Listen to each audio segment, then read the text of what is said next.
I recently wrote a press release about the morphing, how a maverick morphed. And it's the media's personification of John McCain as being a maverick. And I say, please, America, wake up. This man has shifted his stand on every single issue he stood on that originally contributed to his labeling of a maverick, including torture, a man who was tortured.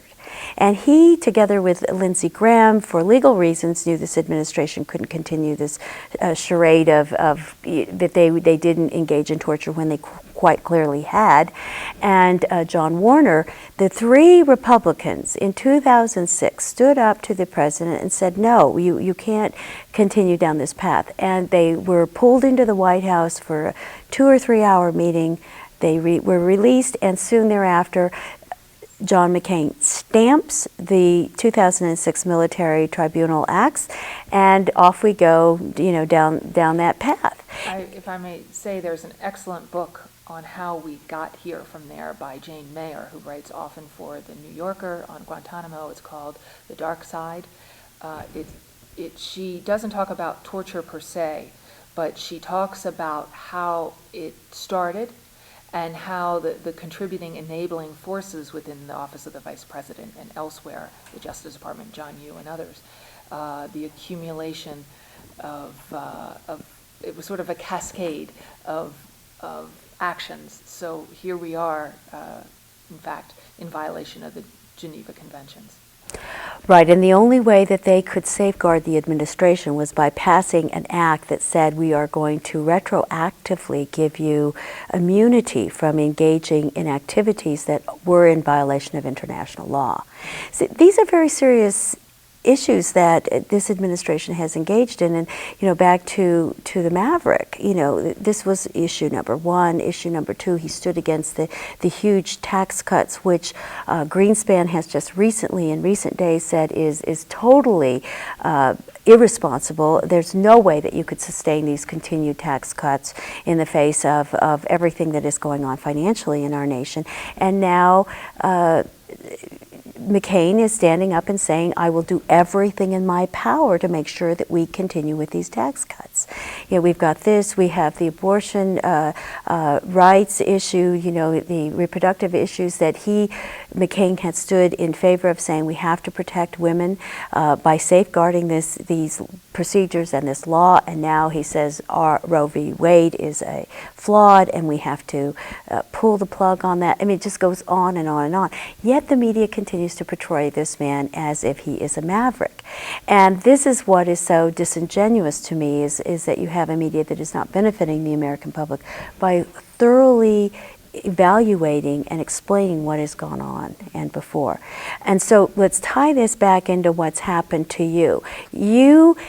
One of the things the administration has been very good at, and the media has perpetrated, is this idea of you become a victim, you become the problem, rather than you're the Superman in this story, you're the heroes in this story.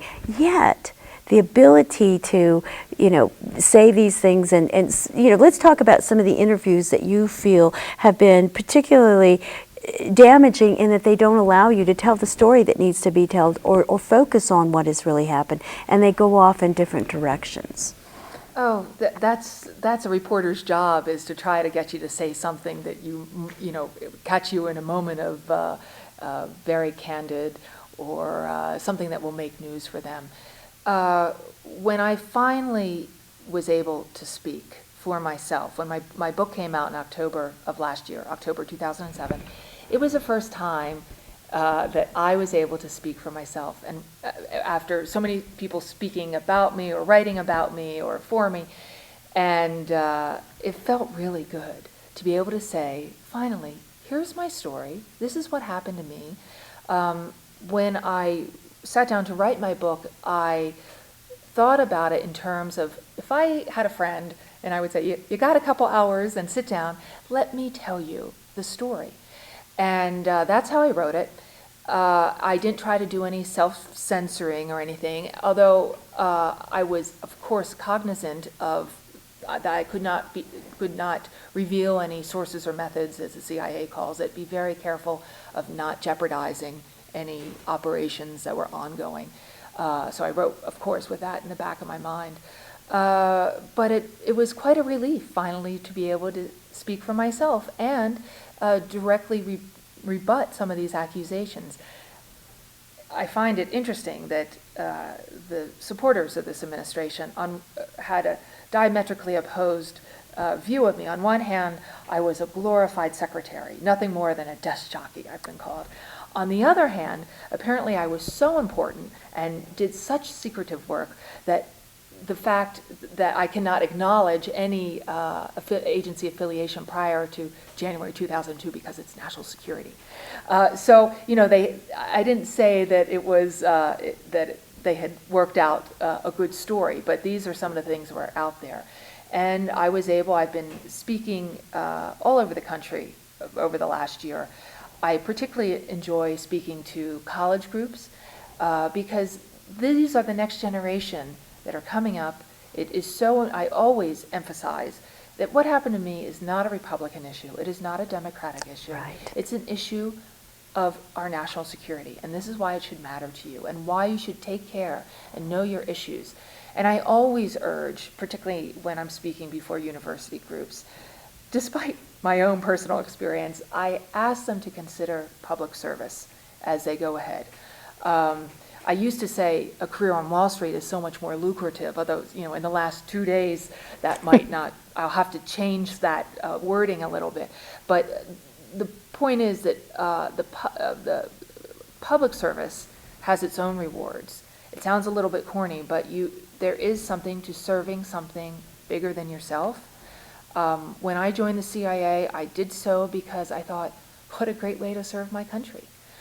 My father is a retired Air Force officer, fought in World War II. My brother is a wounded Vietnam Marine Corps veteran. So there was definitely this thread of service to country in my family. And when this opportunity to join the CIA came along, I jumped at it because I thought, well, this sounds like a really interesting way to do that. And I loved what I did. And I miss my job. I miss working on counterproliferation. And keeping our nation safe from what might be coming up. So I'm often asked, how did I end up in Santa Fe? And the answer to that is, in another life, I made many trips to Los Alamos on behalf of my work in counterproliferation, because it's helpful to understand how a nuclear bomb is put together so that you can then identify the components and the exactly, parts. Understand how to make spin-off operations from that. So I would always stay in Santa Fe during those trips. They were business trips, so I never had any time to look around, but I always had a good sense of this community and thought, well, this would be a nice place to live. And so it feels very good to be back here and living here.